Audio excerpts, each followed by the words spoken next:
Question number first को देखेंगे, prove that √5 is irrational. तो देखिए सबसे पहले हम यहाँ पर कॉन्ट्राडिक्शन मेथड यूज करेंगे। आप लिखिए लेट √5 इज रेशनल।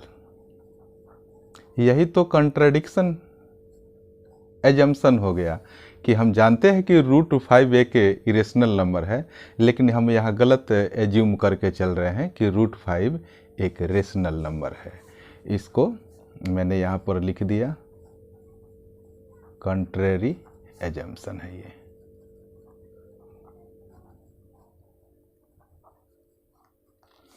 देखिए अगर यह रेशनल नंबर है तो हम इसे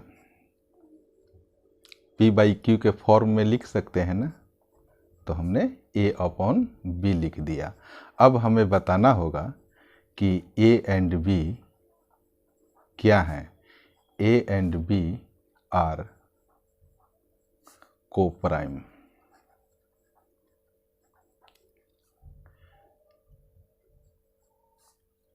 कोप्राइम है।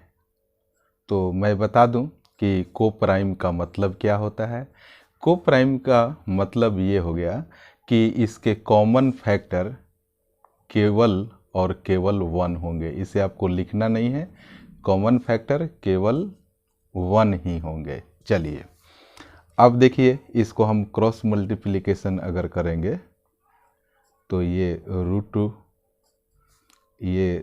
√5 और B हो जाएगा इज इक्वल टू A हो गया।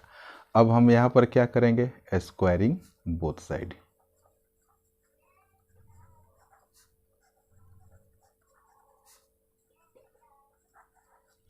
स्क्वायरिंग बोथ साइड करेंगे आप तो ये लिख दीजिए पहले √5B का the whole square is equal to A का द होल स्क्वायर। थोड़ा सा पेज को और मैं एडजस्ट करूँगा। देखिए √5 में √5 से मल्टीप्लाई करेंगे जब आप, तो ये 5 हो जाएगा और ये B का स्क्वायर हो गया और ये हो जाएगा A का स्क्वायर। तो अब देखिए यहाँ पर आप लिखिए कि A square is divisible by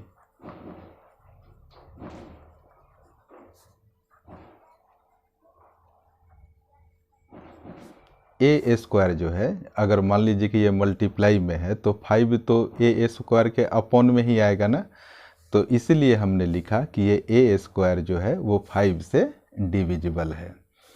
तो जब कोई भी संख्या का स्क्वायर जब 5 से डिविजिबल है तो वो संख्या भी क्या होगी, केवल A is also divisible by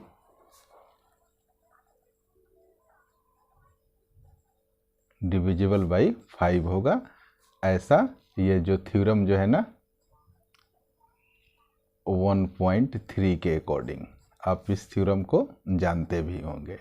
तो चलिए अब इसको हम क्या करेंगे, इसको इक्वेशन 1 मार्क कर देंगे। अब देखिए यहाँ पर कि इसको ज़रा ध्यान में रख कर लिखिए। कह रहा है कि A square is divisible by 5। तो यहाँ पर एक तरफ यहाँ A लिख दीजिए और एक तरफ यहाँ पर 5 लिख लीजिए।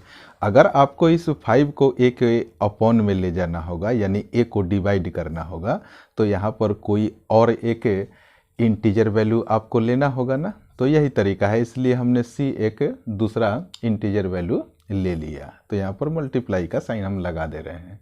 तो लिख दीजिए आप C इज एनी इंटीजर। मैं बहुत ही सिंपल तरीके से समझाने का प्रयास कर रहा हूँ, कोई भी कॉम्प्लेक्सिटी इसके बीच में लाने की मैं कोशिश नहीं करूँगा, उससे बच्चों को परेशानी होती है। तो आप देख लिए कि ये जो A है वो डिविजिबल बाई 5 है। यहाँ पर जैसे लिखा है A is also divisible by 5, तो हमने इसको लिख कर दिखा दिया। ये 5 अगर इसके नीचे आएगा तो यहाँ पर मल्टीप्लाई में, इसका मतलब कि ये A के अपॉन में है, तो अब चलिए, अब आप देखिए कि a is equal to 5c value आ गया। अब इस वैल्यू को हम यहाँ अगर पुट कर दें तो इसको आप कैसे लिखेंगे? आप देखिए, ए स्क्वायर के जगह पर हम क्या लिखेंगे? 5c लिखेंगे। तो पहले आप इसको लिख दीजिए 5b का स्क्वायर, तो मैंने यहाँ पर लिख दिया 5b का स्क्वायर। और यहाँ पर देखिए ए स्क्वायर यानी ए है ना, तो ए के जगह पर आप 5c लिख दीजिए और 5c के ऊपर स्क्वायर लगा दीजिए जैसा कि यहाँ पर लगा है। तो अब देखिए इसको हम क्या लिख सकते हैं, आप यहाँ पर लिखिए, ये 5b स्क्वायर है और यहाँ पर हो जाएगा 5 5 जा 25 और ये हो जाएगा c का स्क्वायर। तो 5 से इसको 5 टाइम्स में आप कैंसिल कर सकते हैं। तो यहाँ पर क्या बचा, आप लिखिए ज़रा इसे, b square is equal to 5c का स्क्वायर, 5c का स्क्वायर। अब देखिए फिर हम यहाँ पर क्या लिखेंगे, आप देखिए कि यहाँ पर जो b स्क्वायर है, यहाँ पर देखिए 5c स्क्वायर के मल्टीप्लाई में है ना, इसका मतलब कि 5 इसके अपॉन में है, यानी कि आप लिखिए b square is divisible by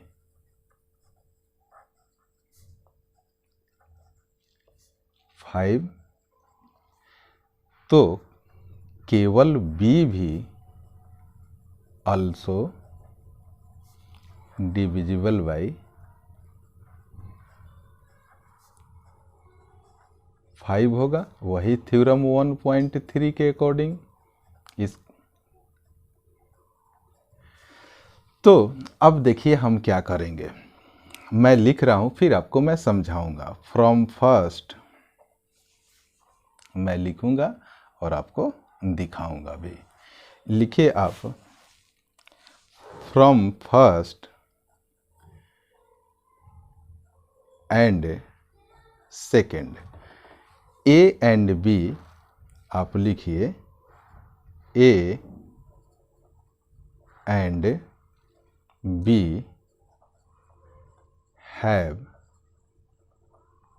common factor, factor 5। अब इसको मैं ज़रा समझा दूं।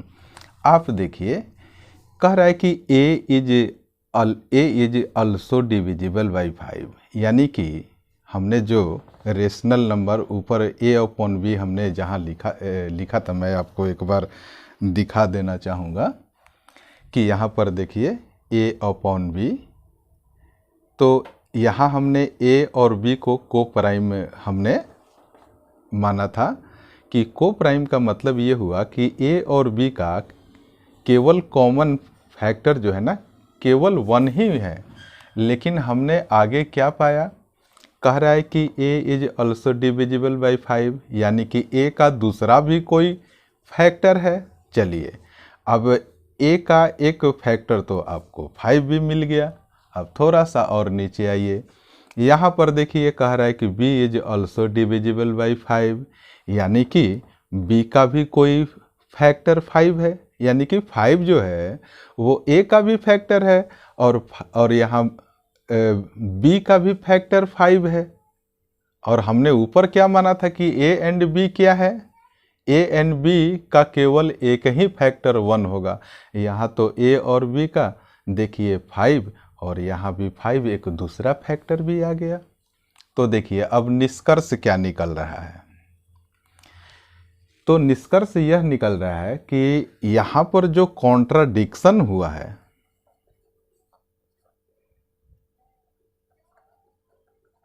Contradiction is due to wrong assumption.